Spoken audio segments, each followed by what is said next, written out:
Back to the Morning Cafe. If you are joining us now, I am Mudhoni Maina. Remember, you can interact with us at TV47 Kenya across all social media platforms. 22047 is our SMS line, and we are still in Matters Health, and we will be discussing about fighting pneumonia. And I am joined by Dr. Victor Ng'ani. Karibu sana. Thank you, Mudhoni. Good morning. Good morning to you. So in layman's language, what is pneumonia? So we use our lungs to breathe. What basically breathing is, you take in air, then some oxygen is taken up by the blood, and carbon dioxide is taken out. Now, for that to happen, there are small balloons in your lungs that you cannot see. They're microscopic. When you breathe in, the way your chest expands, there are small balloons in your lung, very, very tiny. There are millions of them, and they fill up with air, and this gas exchange takes place. If these lung spaces, these balloons, are inflamed, then that is pneumonia. Basically, inflammation of the lung. That is what we refer to as pneumonia. Kwa hivyo, it's not what people say ati, juu ya baridi napata pneumonia. Actually, that's a very important discussion, and maybe we'll come to it at some point. But essentially, what causes pneumonia is largely infections such as viruses, bacteria, and sometimes even fungi. There's a small subset of pneumonias that are caused by chemicals. When you inhale chemicals, they can damage your lungs and create some serious complications. We won't focus a lot on that, but that's a real possibility also. But certainly pneumonia is not caused by cold air or kunywa kitu baridi, ama soda baridi, ama peremende. Although it's a discussion you should have at the end. I know there'll be questions around it because it's a common thing, yes. So what are the symptoms, signs and symptoms of pneumonia? Yes, so it depends on the age group. So the most difficult age group to diagnose, because pneumonia can affect absolutely any person, all the way from a newborn child to a very old person. And for the newborn child, this is the most complicated group to diagnose because the symptoms are what we call non-specific. To explain what the problem is, maybe I'll tell you what you want to look out for in your child in general, not just because of pneumonia.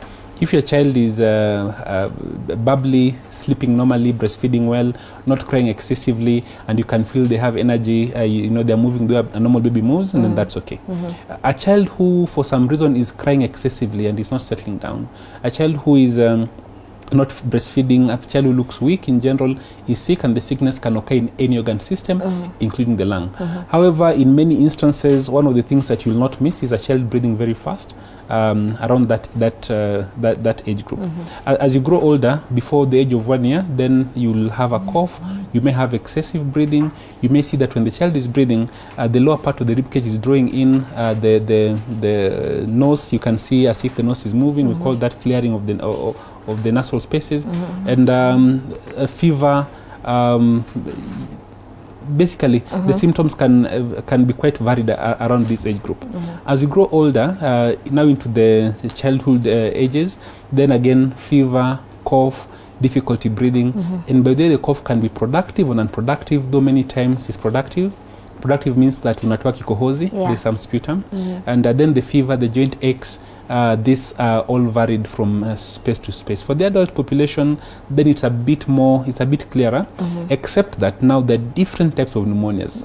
And based on the type that you have, then you'll have different symptoms. So if I speak about the causes in terms of bacteria, there are things like TB. TB is a form of pneumonia.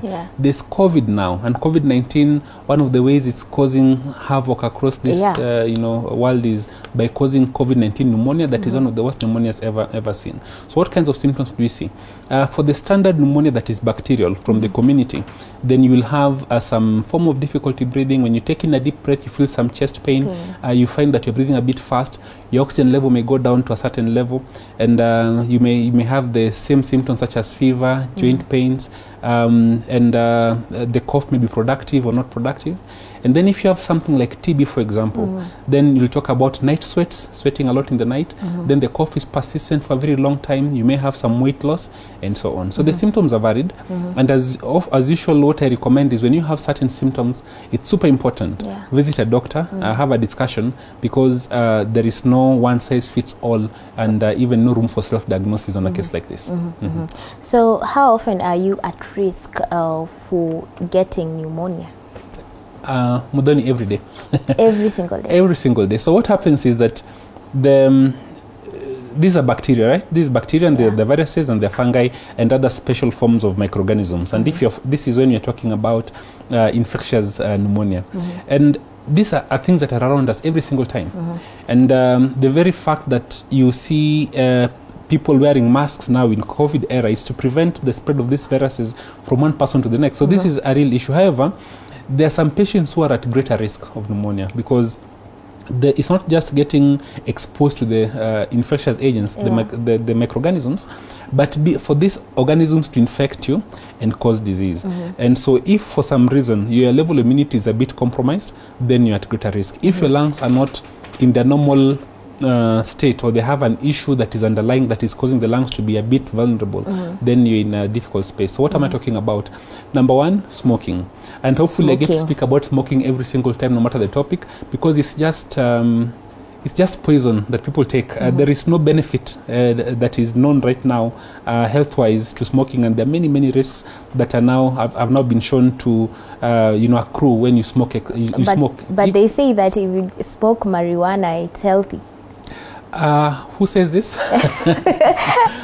So some people say there is some medical uses of what the extract from the plant itself, but this is not inhaled or smoked. This is actually something you extract and able to.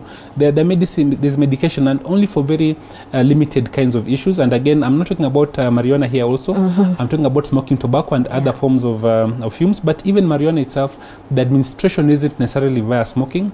It's a bit of a controversial topic, and there are many people who have a different view of it. But medically speaking, a general rule of thumb: avoid smoking. People used to think it's cool because the movies back in the 70s and 80s put it as cool, but it's a business decision. It is not cool. It harms you. And for sure, if you smoke excessively, not only you're at risk of these things we've spoken about, the cancers, the breathing difficulties, but also pneumonia and other infections. So that is one. If you're asthmatic and your asthma is not well controlled, then you're at risk of severe pneumonia occurring. If you are diabetic, if you have HIV, any of these underlying conditions that are not well controlled, then you're at risk of getting pneumonia. Another group of people who are at increased risk are people who are in hospital already. And this is a group of pneumonias called hospital-acquired infections. And just to explain what that means, you see, everybody coming to a hospital is normally sick. So by default, the hospital is a place where you have the greatest concentration of nasty bugs. And then because you use antibiotics a lot for treatment, then you find some of these bugs are resistant to treatment. So you have multi-drug resistant bacteria being present. So you're coming to be treated, yes, but in the hospital itself, there's a big risk that you're going to find these organisms. This is why for most facilities, there's a very big budget for what is called IPC, or infection prevention and control. Even without that, in the best hospitals, it's still not perfect, and therefore there are patients who within if they're admitted for more than 48 hours, then they can develop some symptoms or signs that I spoke about, that is pneumonia. Any patient who is on a ventilator, the risk of getting a pneumonia is quite high, because they have all these tubes going into the lungs, and these tubes are not natural, and they're not able to breathe normally or cough normally or clear the airways as expected, and the risk is quite big. Then also any patient who for some reason is bedridden or they're lying flat, someone who has had a stroke, someone who is not able to just be as active as would be expected, because then they can't clear the airway. They'll be breathing in some fumes from the digestive tract, and this can go into the lungs and cause some pneumonia. And also just the fact that they're lying still in one position, some pneumonias can arise from this as well. So all these people are at risk. Yes. So how do you get to teach a patient with pneumonia on deep breathing? So deep breathing is one part of treatment, and I'm glad you're speaking about that, because a long time ago Dr. Muthoni, because that's a medical... a long time ago, people used to talk about just giving medication for pneumonias. But in fact, in addition to giving the medical treatment, and especially when the pneumonia is severe, there is a big role for physiotherapy.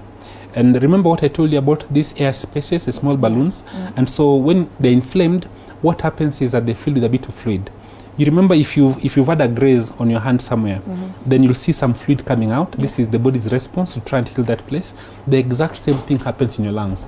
And so this fluid fills those lung spaces, and then you have the big challenge. Air wants to go in, but it's fluid there. You know, air can't displace fluid.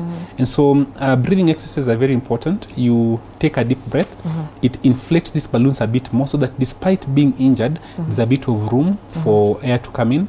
And this promotes healing. It's a big discussion there, but I'm glad you raised it. So what are some of the other treatment options when it comes to dealing with pneumonia? So the number one treatment option actually starts at the point of prevention. And basically it means that we want to practice hygiene, make sure that if you have any underlying condition that we deal with that effectively, knowing that this is an infectious process, we take all the measures that are needed. And especially in this era where we are talking about viral infections being a big contributor to pneumonia, then wearing masks, you know, hand hygiene, all these measures should be adhered to. If you have an underlying condition, and this cannot be emphasized enough, many of us would go to hospital for the first month. They get treated. Say, for example, you have diabetes and you get medicine. At the end of the first month, you see your sugar is normal, you stop taking medication. That's extremely dangerous. Whatever underlying condition you have, first get it diagnosed, then get it treated. Because when it's controlled, then you reduce the risk of getting very severe infection.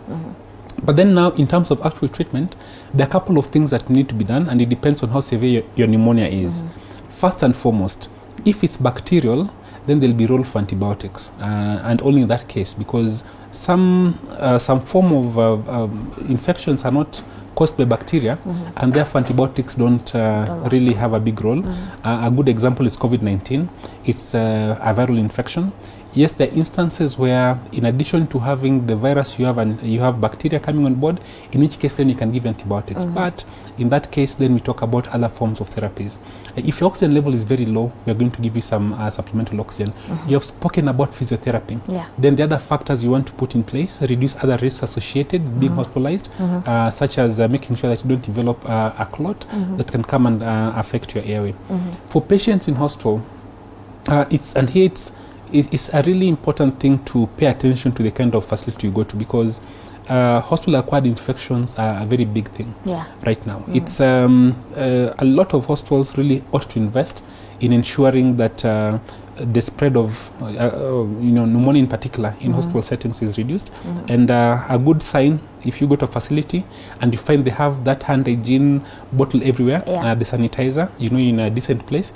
If you find they have different types of dustbins, there's a red one, a yellow one, and a black one, all aligned, in a good place. If you see they're doing a lot of cleaning, the staff is wearing masks, and then in that situation you sort of have an idea in a good place, and basically the hygiene of the space. So again, other than that, as doctors, we'll do a couple of things. For the patients who are in ICU, for example, we ensure that they're propped up a little bit. There are certain drugs we give to ensure that there are no secretions coming in from the digestive system back into the airway. We are going to clean the air, the mouth with certain sort of mouthwash that can reduce the bacterial load quite significantly. Yes, these are some of the things that we're doing. Very importantly, to identify the precise type of pneumonia, and then go ahead and treat it. Although when I say identify the precise pneumonia, it reminds me of a problem I come across many times. As a doctor, I would imagine the common mwananchi expects that when I tell you there's an infection, I must tell you the exact bacterium that is causing that. And that is not medicine, actually. I do not need to do that. I just need to find out that it's bacterial, and the most likely causative organisms, and 90% of the time we're able to give treatment. Within 48 hours we see response, and that's a very good diagnosis. There's a small subset that will not respond, and therefore we take you through a raft of measures to assess for other possible causes. Yeah. If we did all the investigations for everybody from the get-go, you'd find that for every small item you have a bill of almost 40,000-50,000 for investigation only. But there's a more effective way, a wiser way to go about it that's still super effective. And so, yes, if I tell you precisely what is causing that, to know whether it's bacterial, whether it's viral, whether it's fungal, whether it's the mycobacterium, which is TB, and then once we know that, then treating that, we pick it up from that level. So as you've stated, COVID-19 is a form of pneumonia. It is. So when you're getting these vaccines, and I'm sure that this is rather a wide topic on it, do they get to help, or do they get to act as a protective barrier when it comes to COVID-19 and also when it comes to pneumonia? So COVID-19 is just the disease that is caused by the novel coronavirus or SARS-CoV-2. And pneumonia is one of the manifestations. So this virus comes into your body. It affects every organ system. It can affect your heart, can affect your liver, can affect your brain. But most commonly, the most dramatic effect of COVID-19 is when it affects your lungs. What does it do? It causes this inflammation, which we now call pneumonia. And then there are different levels of severity. It can be mild, it can be asymptomatic, no symptoms whatsoever. It can be mild, it can be moderate, it can be severe, it can be critical. So when you talk about these pneumonias, yes, if you are vaccinated, two things happen. Your body is better able to resist, the bug. So right now, if you're not vaccinated, you get COVID-19, it gets into your body doesn't know what it is. It takes a long time to identify the item and try and create an army, what are called antibodies against this virus. But it's new, so it takes many days before, actually about 14 days. By that time, the virus has had its way and it's probably damaged as much of your body as it can. So this is the big problem. So when you take the vaccine, what it does is that it sensitizes your body. It allows you to create an army before the virus comes in. So if the virus comes in, the first thing is that it can be neutralized before it causes a disease or before it harms you. But if you're not able to do that and you still get some of the virus escaping and sort of creating havoc, then that havoc is not as bad as it would have been without having your preset army being ready. And so by getting vaccinated, you reduce your risk of getting what is called symptomatic infection, and number two, getting severe infection that can cause death. And in that way, yes, vaccines help fight the severe effects of pneumonia. So how long does pneumonia last in one's body? So again, that depends. It depends on the type of pneumonia and depends on how it's treated. Without treatment, pneumonia can kill 30% of the patients it affects. That's how bad it can be. Fortunately, normally it's quite dramatic, and most people still end up going to hospital. And many times, if it's bacterial and you go to a real hospital with real doctors who understand what they're doing, then most of the cases can be treated. There's no guarantee in medicine, but by and large, most of the cases you're able to treat. Yes, some can be so severe that you have to go to ICU for it, where you're put on a machine to help you breathe. And again, let us remove COVID from this equation, because COVID is particularly bad. And so if you're not talking about COVID, yes, even without COVID, the patients would go to ICU because of severe pneumonia, and some would probably not make it. But by and large, with good care, most patients are able to come through. COVID is, Muthoni, I've worked in ICU now for about 14 years. That's okay, slightly over 10 years, but 14 years as a doctor. And I've never seen anything as bad as that. And you see, what happens is when you have pneumonia, then these air spaces where you should take up oxygen are filled up with fluid. And if they're filled with fluid, it means oxygen cannot get into your lungs. And even if air got into your lungs, the blood is not close enough to the air to pick up the oxygen. So you find oxygen drops. And if it's very severe, you do a CT scan. Instead of seeing a lot of black, and black is good on CT scan because that's where the air is. You cannot really see the air. You see a lot of white, meaning there's a lot of fluid. So a patient comes in, oxygen is less than 50%. They are basically, all organ systems are shutting down. And you give this patient high flow oxygen via a big mask, you strap it on the face, and the oxygen remains extremely low. You put a tube, you put this patient in an induced coma, you put a tube in and try and force air, pure oxygen, at very high rates, and oxygen still drops. That's COVID. It's the absolute most difficult critical care illness we've seen to date. Of course, we've made a lot of progress. We are much better able to deal with this. But I want people to know that as far as pneumonias go, COVID-19 is in a uniquely difficult place of its own, and the best thing to do is to avoid it. And if you can't avoid it completely, if you contract it, to get treatment early for it. Thank you so much. Now it's time to take a very short break. We will be right back with a whole lot more, and you'll get to know more about pneumonia. Do keep it right here.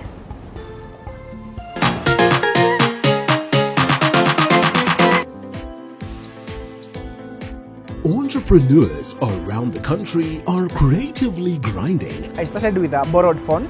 A borrowed phone? Yeah, that could last 2 hours with charge. We just have to do quality work for them. To make their mark in an unpredictable market. It was now going on a sales venture, looking for stockists, door to door. On the grind, we bring you their stories so you can tell yours. Every Monday at 7:30 p.m.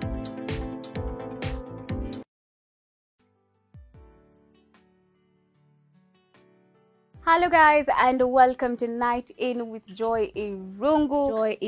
Joy Irungu. Heartbreak, pain, and tears have been a major part of Night In Season 1. We thank you for being with us on this journey. And for this upcoming season, we will bring you more empowering stories that not everyone is talking about. This is the only show where we keep it authentic. We share our lifetime experiences, and you know what? System with Entrepreneurs around the country are creatively grinding. I started with a borrowed phone.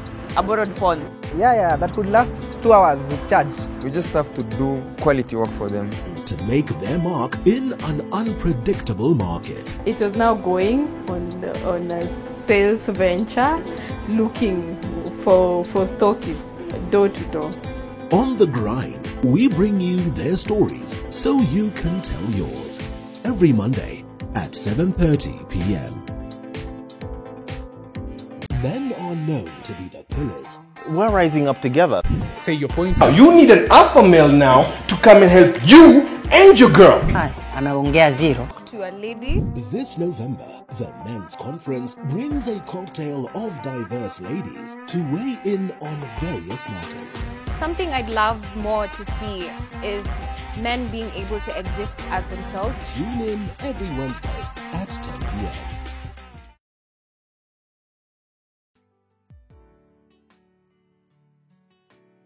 Hello guys, and welcome to Night In with Joy Irungu. Wadhangwa will give us. Entrepreneurs around the country are creatively grinding. I started with a borrowed phone. A borrowed phone? Yeah, that could last 2 hours with charge. We just have to do quality work for them. To make their mark in an unpredictable market. It was now going on a sales venture, looking for stockists, door to door. On the grind, we bring you their stories so you can tell yours. Every Monday at 7:30 p.m. Men of the home of untold stories.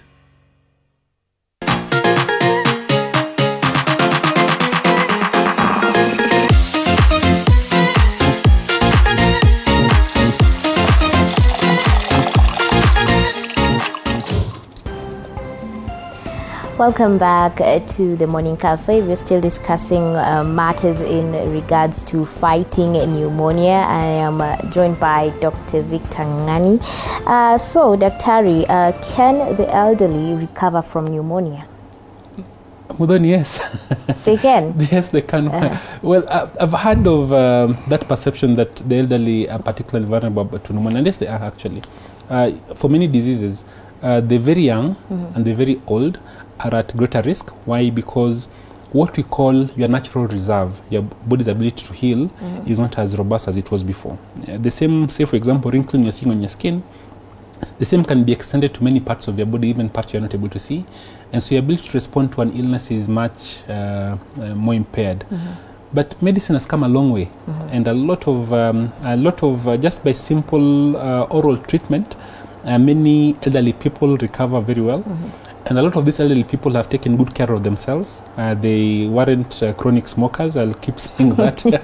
They've eaten healthy. They've exercised quite a bit, and they're still able to overcome the pneumonia with just minimal treatment. But even when they need advanced care, yes, that's available all the way to ICU, and many people recover. In the past, we used to think that a person who's 80 years old is old, but in the West, they're talking about 100 and something. In Kenya, if you're in a good facility, then old starts at around 100 years. So someone between 80 and 100, even though you're advanced in age, your chances are pretty good, depending on the pneumonia again and how you lived your life the years before getting to old age. So what happens when you get pneumonia for the very first time, then your body recovers, then you get it again? So what does it get to do to your body? So with all forms of illnesses where your body part is affected, there's a chance that the healing process will not be complete, and you may end up with scarring, or you have some complications. And if you have that twice, of course, it means that you have double the risk. But then pneumonia is an illness that can actually affect you many times, because it's not just one. It could be this bacteria this time, another bacteria another time. It can happen very early on in childhood, then much later on. Children can get multiple episodes of pneumonia, and if you have a risk factor such that your immunity is a bit on the lower side, then the risk of getting pneumonia frequently is actually quite high. So it's not like these illnesses that you get once and you're completely cured. As healthcare workers, you're not completely surprised by the possibility of getting pneumonia multiple times. It's just that we get ready, we profile the patient and determine this person needs advanced care, this person needs extra precautions, and this person we need to be a bit more careful. And those kinds of discussions in terms of when they go home, how do we follow up, how do we ensure the patient is minimizing the risk of getting a pneumonia. Yes. You've said that it's a bit risky when it involves a child. So when they keep on getting pneumonia today, they recover then tomorrow again, is their lifeline, should I say, decreased, or what happens? When children recover, children tend to be a little bit better at handling illness. When they recover, they tend to recover completely. And a lot of children who struggle with what we call respiratory illnesses, these are illnesses affecting the nose, the throat, the airways and the lungs, they tend to struggle with this a little bit, but by the time they get to 6 years, they tend to sort of outgrow many times, and there are also options to manage these complications. So many of these children, actually most of these children, are expected to make a full recovery and just have a normal life without any issues thereafter. If in old age it's a bit complicated because your ability to sort of change, you've already grown as much as you can, and you're not able to outgrow something because you're already grown into adulthood or into old age. Yes. Now let's cross over to the semantics that we have as Kenyans, that once you get to freeze and shine and take so many cold drinks, you are at a high risk of getting pneumonia. So kindly elaborate that for us so that we can get to understand it better. Complete myth. And najua kuna watu wengi sana wananisikia nikisema kwamba kunywa maji baridi will not cause you to have pneumonia. Going out in a cold place will not cause you to have pneumonia. No. Pneumonia is not caused by cold, it's not caused by cold drinks, it's caused by an infective process, which is let's say bacteria, fungi, by and large, and some chemicals. So this has been studied the world over. We at some point, scientists actually put some viruses in people's noses and then expose them to cold to see if this is going to create an increase in the infectivity rate, and for sure there's no relationship there. However, a cold season does have a lot more pneumonia, and the reason for that is we tend to stay indoors more and try to be in warm, closed spaces. We close the windows more in those spaces, and as a result, these respiratory infections, the viruses are all with us, the bacteria with us, and it's easier to spread from person to person. this is the important part to note, and this is actually has been shown to contribute to these increased cases during cold season. So during cold season, pneumonia cases will go up tremendously. But it's not because cold causes pneumonia. It's because we'll close the windows, we'll stay indoors, we'll stay in closed spaces and infect each other. This is why you get more pneumonias in cold seasons. So what are some of the tests that are done, or rather carried out, to detect pneumonia? So the most important tests actually don't cost anything other than to sit with your doctor to have a discussion. And the doctor will evaluate you, they listen to your history, how this disease started, and what you've gone through in the past, look at your full medical history. Then they'll examine you and look at how you're breathing, look at how fast it is, look at your oxygen level, listen to your chest, and do a couple of assessments. And from this alone, 90% of the time you can say there's a pneumonia here. Once you've done that, or you're suspecting a pneumonia in this case, once you've done that, then there's some tests you can do. One, to confirm or to categorize a pneumonia and say this is viral, this is bacterial, this is TB, this could be something else. What are some of those tests? One is a chest x-ray to look at the lungs themselves. We can also do a CT scan of the chest to see, that's a bit more advanced in terms of imaging. You can do a full blood count, which will show you whether it's a viral infection, bacterial infection. We can do what are called cultures, where we take some specimen from your throat, whatever you're coughing out, we take to the lab and see if we can grow the exact bacterium. Now, this is not absolutely critical, and the yield is only 40% of the time. 60% of the time you try and grow it, it's in that sputum, but you will not grow anything, and that's okay. That's how medicine is. Using all the other clinical factors, we're able to make a decision as to what kind of pneumonia it is, and actually treat you effectively. If it's something like TB, then the other tests that can be done, things like Gene Expert, and we can also look for traces within urine for the exact same organism. So there are multitude of tests that can be done. For COVID-19, of course, you do a COVID-19 test, and there are two types. There's a rapid antigen test, which takes about 30 minutes. It's not as sensitive as a PCR test. The PCR test can detect very small quantities of COVID-19. But again, also to mention, if you were to get a positive antigen and a negative PCR, it's positive. I know people say that if I have a positive antigen, I confirm with the PCR. No. If you find a positive antigen with the symptoms that support that, then for sure you have COVID-19. So which are some of the common misdiagnoses of pneumonia? So in medicine, and that happens a lot, and thank you for using that word. In medicine, the very first thing you're taught is to have something called a differential diagnosis. Differential diagnosis is where you're saying, this I think is pneumonia, but what else can it be? Because 99% is pneumonia. What else can it be? So it's not a misdiagnosis. And people, Kenyans, please hear me when I share this, because if you came with a cough, difficulty breathing, I listen to your chest and I hear crepitations, by professional standards, I'm required to make a diagnosis of pneumonia. But in the back of my mind, I must say, other than pneumonia, what else can it be? It's not guesswork. It is just that in medicine, this is how you're supposed to entertain all this diagnosis, and it's not misdiagnosis. If it turns out it wasn't pneumonia, it's one of the differentials. And so differentials for pneumonia would be things like chronic, some sort of the lungs are a bit damaged, and you have something called COPD. Asthma is another issue. You may have bronchitis. Bronchitis is now inflammation of the airway, not the lungs themselves. You can have what is called pulmonary edema. So these are illnesses that cause the lungs to be congested, but not because of infection, because fluid is accumulating. And this happens when you have heart failure, you have kidney failure, you have liver failure. All these things can make you, present features such as pneumonia. A lot of cancers actually spread into the lungs, and then as a result you have difficulty breathing and other complications. You have one understated serious risk that causes a lot of deaths is clots blocking the lungs, called pulmonary embolism. All these are differential diagnoses for pneumonia. And it explains to you why when you go to a low-level facility, you'll see the doctor says, this is pneumonia, give you treatment and you go. And people like that because 90% of the time is true. But in a good hospital, we have to know that, yes, it looks like pneumonia, but it could also be pulmonary embolism, could be this. So we have to investigate all these other issues so that you don't miss. It could even be cancer.